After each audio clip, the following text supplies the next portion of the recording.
मरे के संगे खैली कसम, संगही सहे के रहे सारा सितम।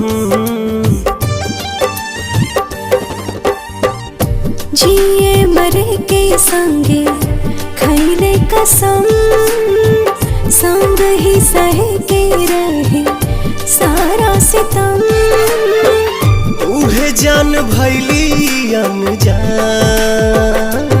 काहे पूछ के बतावा तनी चान। हे चान दूर काहे भैली हमर जान।